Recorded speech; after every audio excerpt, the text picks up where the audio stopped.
दादी दादी दादी, मैं हूँ सत्यवादी। दादी, आप लोगों को आज एक खबर बतानी थी कि उधम सिंह नगर के खटीमा क्षेत्र से एक दुख भरी खबर आई है कि एक आदमखोर बाघ ने वहाँ पर एक युवक को अपना निवाला बना लिया है। जो ये खबर है, ये खटीमा के सुरई वन रेंज से आ रही है।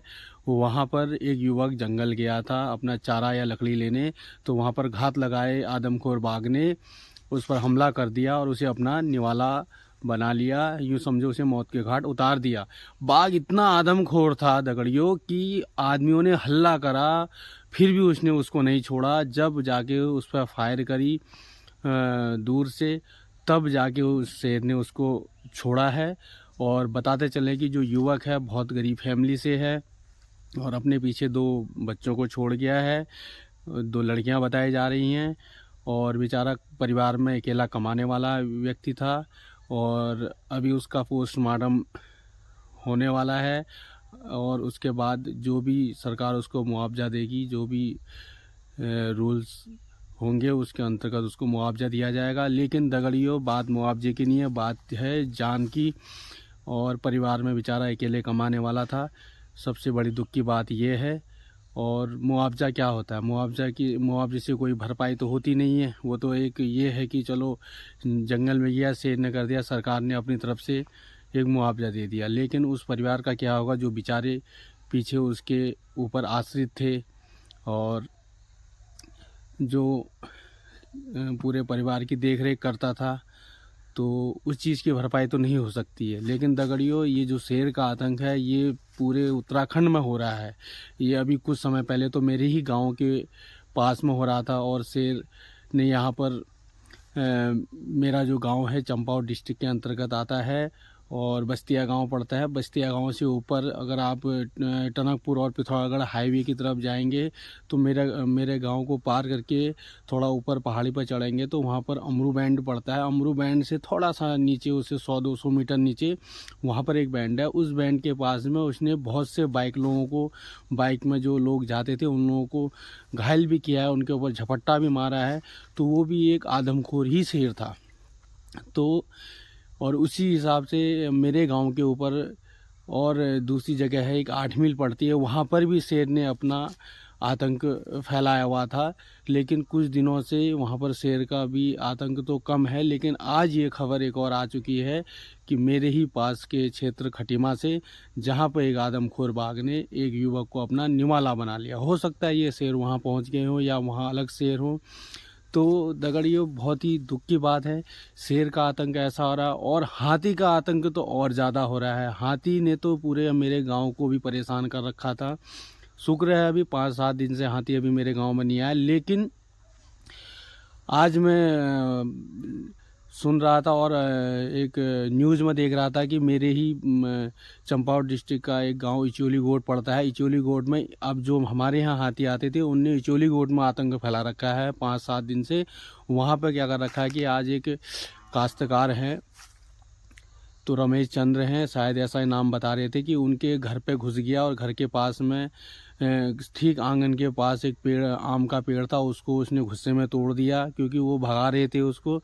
और वहाँ भी उन्होंने जीना दुभर कर रखा है। अगर उनको भगाने जाते हैं तो वो पीछे पड़ जा रहा है, खदेड़े पड़ जा रहा है जिसको कहते हैं। वो ऐसा ही वो हमारे गाँव में भी कर रहा था। हम लोग अगर भगा रहे थे तो वो खदेड़े पड़ जा रहा था।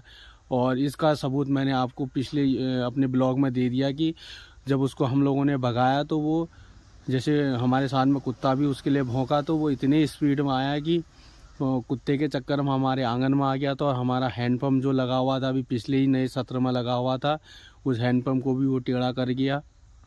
और हाथी का आतंक अलग से हो रहा है और ये शेर का आतंक अलग से हो रहा है। तो ये अब बताइए हम लोग क्या कर सकते हैं? हाथी घर के अंदर घुस के आके ऐसी आतंक फैला जा रहा है और जंगल जाते हैं तो शेर अपना निवाला बना दे रहा है। तो दगड़ियों, तो इस आप लोगों से यही कहना है कि सेफ रहें और अपने आप को सुरक्षित रखें इन जानवरों से। अगर कल के दिन कोई घटना घटती है तो आप तो खाली मरेंगे और आपके पीछे क्या है कि खाली एक छोटी सी मुआवजा नाम की चीज़ मिलेगी और उस मुआवजे से आपकी भरपाई तो हो नहीं पाएगी। लेकिन आप सेफ रहेंगे तो सब कुछ ठीक रहेगा।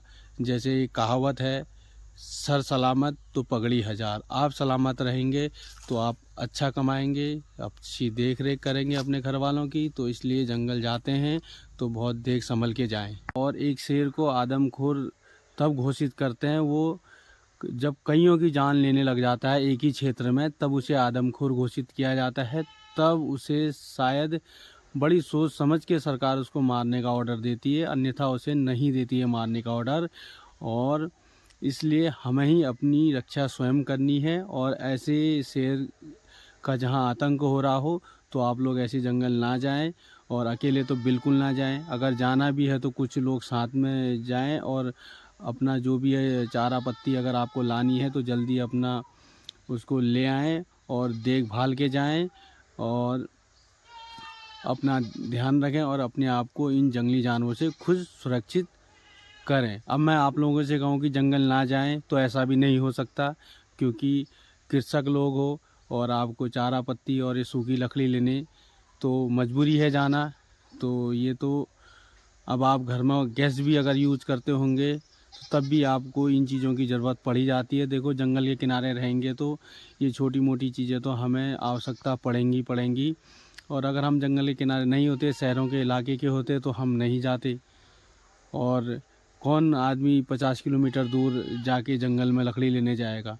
तो दगड़ियों, यही कुछ चीज़ें थी जो मैं आज आप लोगों को बताना चाह रहा था कि जहाँ भी जंगली जानवरों का आतंक हो तो वहाँ बहुत देखभाल के जाएं, और तब तक ना जाएं जब तक आतंक कम ना हो जाए। और अब मैं आज का ब्लॉग यहीं पर समाप्त करता हूं, और आप लोगों को मिलूँगा नेक्स्ट ब्लॉग में कोई नई जानकारी के साथ। तब तक के लिए धन्यवाद, बाय बाय, जय उत्तराखंड, जय भारत।